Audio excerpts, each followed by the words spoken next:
آگے حضرت ابن مسعود رضی اللہ تعالیٰ عنہ فرماتے ہیں علم کو خوب حاصل کرو، اس کی وجہ اس شخص کو نہیں معلوم کہ آگے چل کر خود اسے ضرورت پڑے گی، ایسے حالات بنیں گے خود وہ علم کا محتاج ہوگا۔ مثال کے طور پر نماز کے مسائل کچھ اس طرح کے آ گئے سامنے، اب وہ پریشان ہے، بر وقت کوئی عالم موجود نہیں جس سے مسئلہ معلوم کرے۔ روزے کے مسائل ہیں، زکوٰۃ کے مسائل میں تو لوگ بہت زیادہ پریشان رہتے ہیں، تلاش کرتے ہیں علماء کو، مفتیوں کو، جن سے کچھ باتیں پوچھ سکیں۔ اگر خود کے پاس بنیادی علم، اگر زکوٰۃ، نماز، روزوں کے بنیادی مسائل معلوم ہوتے تو مسئلہ فوراً حل ہو جاتا۔ بالخصوص علم میراث کو دیکھیے، اس میں تو لوگ خاصے پریشان نظر آتے ہیں۔ میراث کے چند قواعد اور چند اصول ہیں، ایک عام مسلمان بھی اگر تھوڑی توجہ دے کر اسے سمجھنا چاہے، یاد کرنا چاہے تو بہت زیادہ مشکل نہیں۔ وہ بنیادی چیزوں کو، مثلاً بیوی کے حقوق کیا، بیوی کی وراثت کیا ہے، شوہر کو کتنا ملتا ہے، ماں باپ کا حق کیا ہے، اور اسی طریقے سے بہن بھائیوں کا حصہ کتنا ہے، یہ چیزیں، یہ ایسی چیز ہے کہ اگر آدمی اس کو تھوڑا سا وقت نکال کر رٹ لے اور یاد کر لے اس کو قاعدے سے، تو یہ چیز بھی قابو میں آ سکتی ہے۔ تو انسان کو قدم قدم پر علم دین کی ضرورت خود پڑتی ہے۔ اور آئے کیا فرمایا، او یفتقر الی ما عندہ، یا دوسروں کو اس علم کی ضرورت پڑے گی۔ اگر خود اس نے علم دین حاصل کیا ہے تو خود کا تو فائدہ ہوا، اور مزید حاصل کرے اور حاصل کرے، مضبوطی پیدا کرے۔ کیوں؟ دوسرے گہرے گہرے مسائل اس سے پوچھنے کے لیے آئیں گے۔ جب اپنے پاس علم ہوگا تو یہ دوسروں کی رہنمائی کرے گا۔ حضرت امام محمد رحمۃ اللہ علیہ سے بولا گیا، ان کو مشورہ دیا گیا کہ حضرت رات بھر جاگنے کی ضرورت کیا ہے؟ آپ اتنی کثرت سے مطالعہ فرماتے ہیں، راتوں کو جاگتے ہیں، آرام کر لیا کیجئے۔ تو حضرت امام محمد رحمۃ اللہ علیہ نے یہی جواب دیا تھا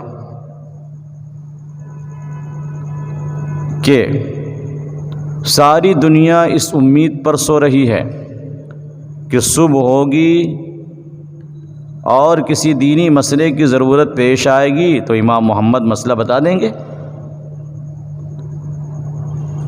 اب اگر میں بھی سو جاؤں تو لوگوں کو مسائل کون بتائے گا؟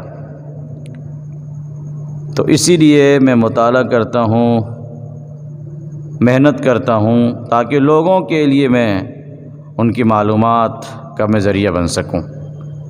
تو یہ علم حاصل کرنے کی یہ دوسری شق ہے کہ لوگوں کو ضرورت پڑے گی۔ آگے فرمایا انکم ستجدون اقواما، تم ان قریب ایسے لوگوں کو پاؤ گے جن کا دعویٰ یہ ہوگا کہ وہ تم کو کتاب اللہ کی طرف بلا رہے ہیں، حالانکہ انہوں نے اللہ کی کتاب کو پس پشت یعنی اپنی پیٹھ پیچھے ڈال دیا ہوگا، خود اس پر عمل نہیں کر رہے ہوں گے۔ ظاہر بات ہے کہ بالکل ایسے لوگ پائے جاتے ہیں دنیا میں جو اپنے دینی کاموں کا حوالہ قرآن سے پیش کرتے ہیں۔ یہ کہتے ہیں کہ ہم جو کچھ سکھا رہے ہیں، بتا رہے ہیں، یہ اسلام ہے، یہ قرآن سے ثابت ہے۔ کہ یہ کون لوگ ہیں جو خود قرآن پہ عامل نہیں ہوں گے اور ان کا دعویٰ یہ ہوگا کہ وہ لوگوں کو قرآن کی دعوت دے رہے ہیں، قرآن کی باتیں بتا رہے ہیں۔ آگے 2-3 جملے آ رہے ہیں، اس سے کچھ بات واضح ہوگی۔ چنانچہ فرمایا فَعَلَيْكُمْ بِالْعِلْمِ وَإِيَّاكُمْ وَالتَّبَدُّعَ، تم علم پر مضبوطی سے جمے رہو اور اپنے آپ کو بدعات سے بچاؤ۔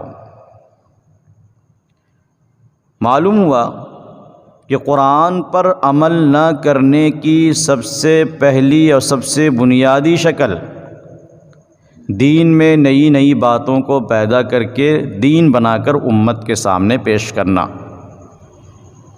یہ ہے سب سے بنیادی اور سب سے بڑی شکل۔ جو فرقے قرآن سے ہٹ کر اپنی نئی نکالی ہوئی باتوں کو دین بنا کر امت کے سامنے پیش کرتے ہیں، انہیں بہت زیادہ ڈرنے کی ضرورت ہے۔ حضرت عبداللہ ابن مسعود رضی اللہ تعالیٰ عنہ کی اس قول کو سامنے رکھتے ہوئے بدعات کے تعلق سے حضرت نبی اکرم صلی اللہ علیہ وسلم نے امت کو جس طرح ڈرایا ہے، آپ حضرات علماء کرام سے وہ حدیثیں سنتے رہتے ہیں، میں صرف اس کے ترجمے کا اعادہ کر رہا ہوں۔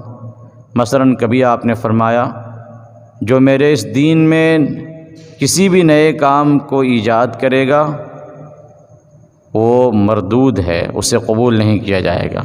کبھی آپ نے فرمایا کہ سب سے بہترین بات اللہ کی کتاب ہے، سب سے بہترین طریقہ میرا طریقہ ہے، محمد صلی اللہ علیہ وسلم کا طریقہ۔ اور کیا فرمایا گیا آپ نے؟ ہر نئی چیز، نیا نکالا ہوا کام وہ بدعت ہے، اور ہر بدعت گمراہی ہے۔ سب سے بری چیز شر الامور محدثاتھا، بری چیز جس کو نیا نیا دین میں نکال کر پیش کیا گیا۔ وکل محدثۃ بدعہ، اور نئی نکالی ہوئی چیز بدعت کہلاتی ہے۔ وکل بدعۃ ضلالہ، ہر بدعت گمراہی کہلاتی ہے۔